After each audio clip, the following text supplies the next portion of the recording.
Alors que Dieu vous bénisse aujourd'hui et bienvenue au sein de la Mission chrétienne française. C'est une joie pour moi de vous accueillir dans ce lieu et mon désir est que tu prospères, que tu sois rempli de toutes les bénédictions de notre Seigneur. Et puis si vous avez l'occasion de nous regarder sur votre écran de télévision et qu'un jour vous avez l'occasion de venir dans cette ville de Marseille, eh bien sachez que nous serons heureux de vous accueillir, que ce sera pour nous une joie, un plaisir d'être ensemble et de partager l'amour de Dieu. Nous pouvons proclamer « À toi notre Dieu soit l'honneur, la force, la puissance et la gloire, d'âge en âge et d'éternité en éternité, au siècle des siècles. Amen. À toi notre Dieu soit l'honneur, la force, la puissance et la gloire, d'âge en âge et d'éternité en éternité, au siècle des siècles. Amen. Saint, Saint, Saint est l'Éternel des armées. Toute la terre est remplie de sa gloire. Saint, Saint, Saint est l'Éternel des armées.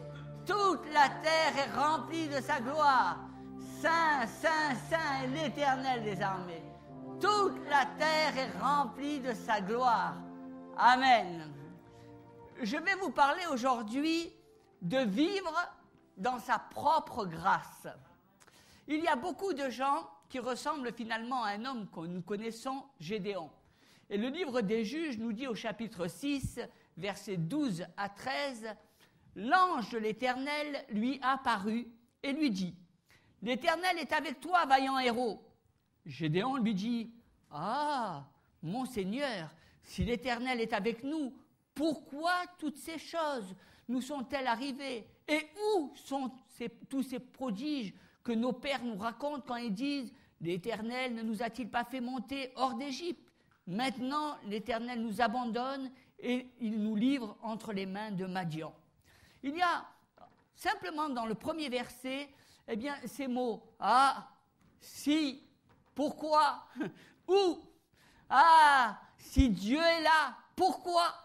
C'est bien souvent la même chose avec chacun de nous. « Ah, si Dieu est là, pourquoi ceci, pourquoi cela ?» On comprend cette situation. Il nous est dit que les enfants de l'Éternel firent ce qui déplaisait à Dieu et l'Éternel les livra entre les mains des Madianites. On a le sentiment que cette situation qu'ont connue eh bien, ce peuple d'Israël, c'est la situation que nous connaissons de nos jours.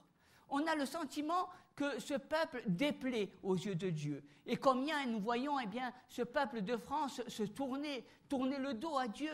Combien nous voyons un peuple qui regarde aux choses du monde. Combien nous voyons un peuple qui s'éloigne de Dieu. Et les églises et le taux eh bien, de remplissage des églises nous montrent à quel point eh bien, l'Église est en danger. Et combien eh bien, les hommes et les femmes ont abandonné Dieu. Ils font eh bien, ce qui déplaise à Dieu. Et nous avons le sentiment bien souvent que Dieu nous a livrés entre les mains eh bien, de Madian, entre les mains de l'esprit du monde. Nous voyons combien le monde est en train de vivre au travers de ses idoles, au travers de ses esprits de séduction, combien eh bien, le monde vit dans des tribulations. On a le sentiment que ces choses eh bien, qui étaient il y a un temps, ce sont les mêmes choses que nous vivons aujourd'hui.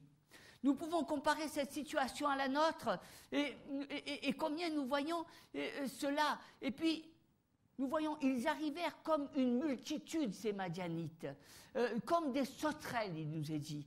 Et ils étaient innombrables. Et ils venaient eh bien, dans le pays pour le ravager. Israël fut très malheureux à cause de Madian. On voit combien l'esprit du monde aujourd'hui ravage et fait des ravages. Combien la drogue eh bien, est en train de ravager toute une population. Combien eh bien, l'alcool fait des ravages. On voit combien les familles, quand elles sont disloquées, eh bien, cela fait des ravages. On voit bien qu'aujourd'hui, eh bien, cet esprit madianite est sous notre sol et elle fait des ravages. Et on voit eh bien, ce peuple de Dieu, ce peuple qui est là et qui souffre eh bien, par rapport à cette mainmise des Madianites. Alors, on comprend eh bien, le désespoir de Gédéon. Ah, si, mais pourquoi ? Pourquoi Dieu ne se réveille pas? Pourquoi, l'esprit du monde gagne dans ce terrain de France? Pourquoi nous ne vivons pas, les mêmes choses que nos frères aux États-Unis ou dans d'autres pays? Pourquoi? Nous avons bien souvent, ce sentiment de désolation. Mais écoutons ce que Dieu dit à Gédéon. Dans le livre des Juges, au chapitre 6 et verset 14, l'Éternel se tourna vers lui et dit, « Va avec cette force que tu as. » Moi, j'aime ces paroles. Dans une autre traduction, il est dit, « Va dans la force que tu as. Fais le pas dans la force que tu as. » Tu vois cette situation, finalement, c'est la même que nous pouvons vivre aujourd'hui. Mais le Seigneur a dit à Gédéon, et le Seigneur te dit à toi, ce matin, toi, Gédéon, il te dit, va dans la force que tu as. Va, lève-toi, ne vis pas sans cesse dans les découragements, ne regarde pas toujours à la situation comme une terre de désolation, ne regarde pas à ce qui s'est passé dans le passé. Nos pères ont connu des miracles et des prodiges extraordinaires, mais il lui dit, va, lève-toi, va avec la force que tu as. Va dans la force que tu as. Ne reste pas, ne rive pas, ne te focalise pas sur cette situation, ne sois pas désespéré par rapport à cette situation, mais va, lève-toi et continue cette marche, et continue ce combat, et va encore plus loin. Certes, ton Dieu, croit en celui qui a créé la terre et le ciel. Crois en ce Sauveur Jésus-Christ qui t'a ôté le péché et qui a ôté le péché du monde et qui t'a permis de rentrer dans la gloire de ton Dieu. Moi, je bénis le Seigneur pour cela. Nous ne pouvons pas aller dans ce que nous n'avons pas. Je ne suis pas capable de faire ceci, je ne peux pas accomplir des choses grandes, je ne suis pas à la hauteur. Combien de fois, j'entends les personnes qui disent, mais qu'est-ce que tu veux moi? Qu'est-ce que tu veux que je fasse? Est-ce que tu crois que je suis de nature à changer le pays? Est-ce que tu penses que ma vie va permettre de transformer cette nation? Est-ce que tu penses que mon travail va amener une grande révolution? Et on a l'impression que... mais il y a une multitude de sauterelles qui sont là et qui ravagent le pays. Il y a des hommes et des femmes qui s'emparent de notre pays. Il y a des armées qui se lèvent. Et ces armées, sont puissantes spirituellement. Elles prient le matin, elles prient le midi, elles prient le soir. Elles se lèvent. Et nous avons le sentiment, que nous sommes désarmés. Où est notre Dieu? Que fait-il? Et le Seigneur lui dit, Gédéon, va avec la force que tu as. Fais confiance à Dieu. Et Dieu nous dit, va avec la force que tu as et fais confiance à Dieu. Ne regarde pas l'esprit madianite comme étant plus grand que l'esprit de ton Dieu. Ne regarde pas à l'oppresseur, à celui qui vient envahir comme étant plus grand que la puissance de Dieu. Nous avons un Dieu tout-puissant. Fais confiance, va lorsqu'il y a des rassemblements dans la foi. Va dans l'église, sois présent, loue le Seigneur. Va, ne reste pas loin, en arrière. Ne pense pas que tu n'arriveras jamais à rien faire, que tu ne changeras pas les situations. Ne regarde pas avec les yeux naturels, mais regarde avec les yeux de la foi. Ce qui transforme, ce qui change une nation, ce qui permet de voir des grandes choses. Moi, je bénis le Seigneur. Et pendant tout un temps, des hommes et des femmes se sont rassemblés pour prier. Il y avait des millions de Juifs qui étaient parqués en Russie et ils ne pouvaient pas retourner en terre promise. Et des hommes, se sont unis dans toutes les nations. Et cela a duré des années et des années. Ils ont prié, ils ont intercédé, ils ont été simplement avec la force qu'ils avaient au-dedans d'eux. Ils ne pouvaient pas changer, ils ne pouvaient pas transformer, ils ne pouvaient pas abattre les frontières, mais leur prière a été entendue et le Seigneur les a exaucés. Et aujourd'hui, nous voyons une multitude d'hommes et de femmes retourner dans cette terre sainte et retrouver, l'Aliyah, cette Aliyah, qui est marquée dans la parole de Dieu. Faire confiance à Dieu en allant dans la force que nous avons. Ne regarde pas les choses de ta vie comme étant impossibles. Ne regarde pas la situation dans l'Église comme une situation qui ne peut plus changer. J'entends souvent des gens qui disent « Mais nous avons déjà perdu !» Et je voudrais m'écrier et dire « Non, nous avons la victoire dans le nom de Jésus !» Nous avons la victoire. Vous voyez, les défis sont simplement, c'est d'aller. Arrête de parler, arrête de jacasser, arrête de te prendre la tête, mais va avec la foi que tu as. Va avec la force que tu as. Dans l'Épître aux Romains, il nous est dit au chapitre 12, verset 3, « Par la grâce qui m'a été donnée, je dis à chacun de vous de n'avoir pas de lui-même une trop haute opinion, mais de revêtir des sentiments modestes selon la mesure de foi que Dieu nous a répartie à chacun. » L'apôtre Paul nous parle, c'est par la grâce qui m'a été donnée. C'est par la grâce qui m'a été donnée. Je parle par la grâce que Dieu m'a donnée. La force que j'ai, c'est cela notre défi. C'est de vivre dans la grâce que Dieu te donne. Moi, je bénis le Seigneur. Souvent, nous regardons à la grâce, et la grâce est quelque chose de merveilleux. Car nous vivons dans les temps de grâce.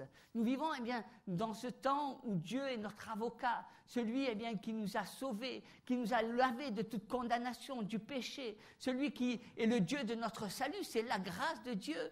Cette grâce d'être dans la bénédiction de Dieu, dans la faveur de Dieu. Mais est-ce que nous sommes capables aujourd'hui de vivre la grâce de Dieu ? Est-ce que nous sommes capables d'aller dans la grâce de Dieu, de marcher dans la grâce de Dieu? Nous sommes tous conscients que Dieu nous a sauvés. Nous disons merci Seigneur parce que tu as lavé ma faute à la croix du calvaire. Tu m'as pardonné. Je suis ton enfant. Mais est-ce que tu es capable de vivre dans la grâce de Dieu? Cette grâce qui t'a été donnée, cette puissance de Dieu qui t'a été donnée et qui va te permettre de faire des choses merveilleuses. Car ce n'est pas au travers de toi, mais c'est au travers de la grâce du Seigneur que tu vas accomplir des grandes choses. Et c'est ce que l'Éternel a dit à Gédéon. Il lui a dit, c'est au travers de ma grâce, au travers de ma grâce que tu vas pouvoir accomplir ces choses-là. Va avec la force que tu as, tout simplement. Et je serai avec toi. Et j'accomplirai des choses grandes et merveilleuses. Et tu pourras délivrer tout le pays de la main des Madianites. Un Dieu grand, un Dieu extraordinaire, un Dieu qui fait des choses extraordinaires, un Dieu qui est élevé, dont les pensées sont souverainement élevées, un Dieu qui nous donne de sortir de notre petit train-train quotidien pour voir des grandes choses, un Dieu qui nous dit, cette terre de France, ne l'oublie pas, elle m'appartient, mon nom est gravé. C'est quelque chose de formidable. Toi, tu es confiné dans tes petits soucis, dans ton petit train-train, pensant que tu n'arriveras jamais à t'en sortir. Mais je voudrais te dire qu'avec la grâce de Dieu, toutes les difficultés que tu vis, sont sous tes pieds. Car Jésus, à la croix du calvaire, a marché sur ces difficultés. Jésus est glorieux, alléluia. Et nous avons, différentes forces. Nous avons différentes forces selon que la grâce a été donnée à chacun. Il nous est dit dans le livre des Romains au chapitre 12, verset 6, « Puisque nous avons des dons différents, selon la grâce qui vous a été accordée. » Vous voyez, selon cette grâce, il y a des talents, et ces talents, sont accordés, ce sont des dons. Utilise cette force, utilise ces dons. Pourquoi? Beaucoup de gens ne comprennent pas le fait de rentrer dans sa force, dans ses talents. Dieu te bénit de toutes sortes de bénédictions. Chacun nous sommes différents. Chacun nous avons des talents différents. Chacun nous avons des dons différents. Et Dieu veut que tu utilises ces talents. Il veut que tu rentres et que tu prennes possession de ces capacités. Il y en a qui ont des talents dans la cuisine, peut-être dans la pâtisserie. Il y en a qui ont des talents dans la sonorisation. Il y en a qui ont des talents dans les caméras. Il y en a qui ont des talents dans la musique. Chacun, nous avons des talents. Et Dieu veut que tu utilises les talents que tu as reçus de la part du Seigneur afin que son nom soit glorifié. Utilise les talents. Ne sois pas là en train de dire « Ah, mais moi, je ne suis pas capable. Ah, mais tu sais, je ne suis pas à la hauteur. Certainement, il y a des chanteurs qui sont bien plus confirmés que moi. Ils ont d'autres moyens que moi. Ils sont plus connus. » Ne regarde pas à ça. Utilise seulement les talents que Dieu t'a donnés. Ne regarde pas à savoir s'ils sont plus importants, s'ils sont plus connus, s'ils sont plus ceci, s'ils sont plus que moi. Non. Dis-toi non. Car toi, tu as la grâce du Seigneur avec toi. Et cette grâce t'accompagne. Et cette grâce est en toi. C'est la faveur de Dieu. Cette grâce de Dieu. Et moi, j'aime ces choses. Quand tu rentres dans sa force, alors tu n'es pas limité par ta propre force. Et bien souvent, ce qui nous limite, je dirais, vous savez, ce qui nous limite, c'est la paresse. Demain, on verra, je ne sais pas, je n'ai pas envie. Non, c'est toujours la paresse. On limite notre grâce. Cette grâce, on est capable. Oui, mais tu sais, on verra demain. Et puis, ça sera toujours après-demain. Et puis, on n'y croit pas.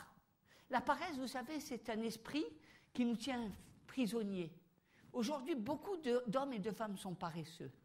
Ils ont la bonne volonté, ils aiment Dieu, ils disent « mais c'est formidable, je sais que Dieu va faire des choses grandes et merveilleuses, je sais que Dieu bien va se manifester ».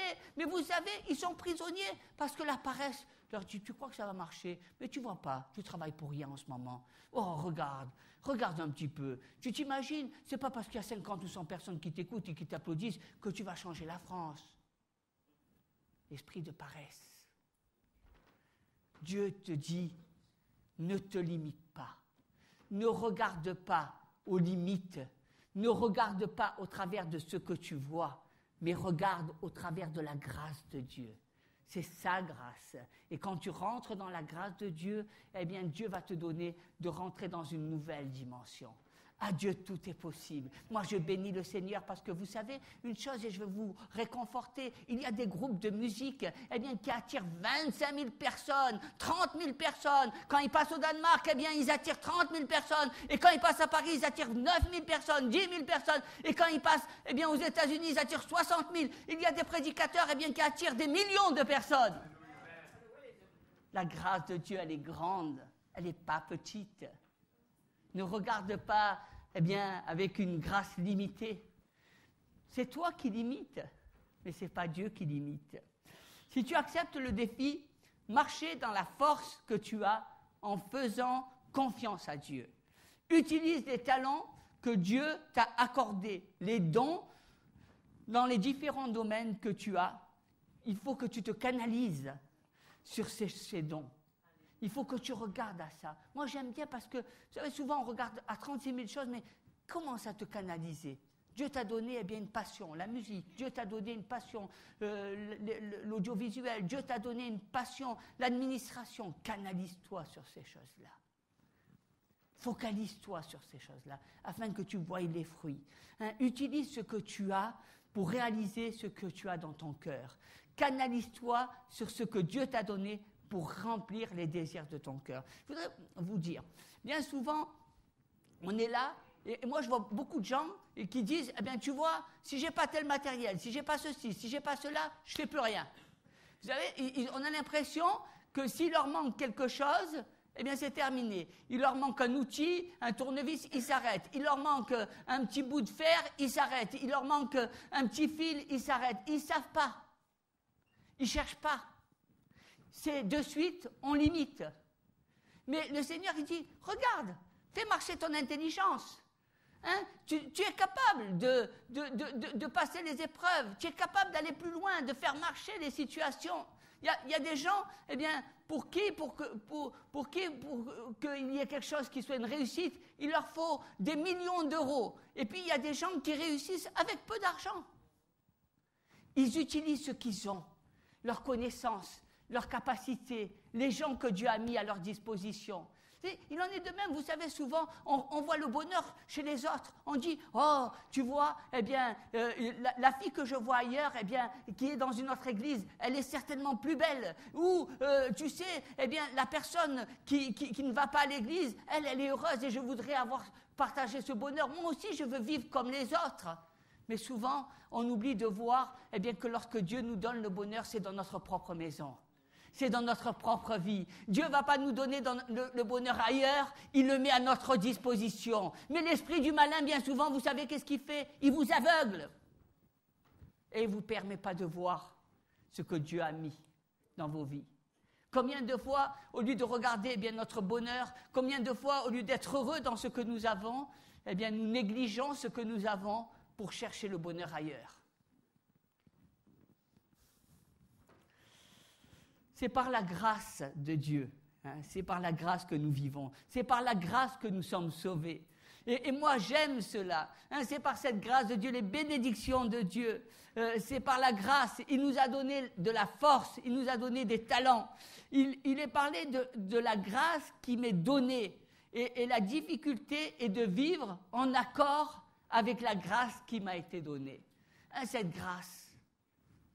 La parole de Dieu nous dit de ne pas avoir une trop haute opinion de soi-même, mais d'amener nos pensées captives aux pensées de Dieu. Avoir le langage du cœur. C'est Dieu qui va mettre dans ton esprit ces pensées et tu verras qu'elles sont élevées. Moi, j'aime ces paroles. Vous savez, on veut toujours jouer les fanfarons, être le plus fort, mais Dieu nous dit non. Va avec la force que tu as. Regarde Gédéon, il était le dernier en Manassé. Et puis, le Seigneur lui a permis de vivre des choses merveilleuses. Il lui a dit, Gédéon, tu délivreras mon peuple des mains de Madian. Nous n'avons plus à vivre avec des peurs.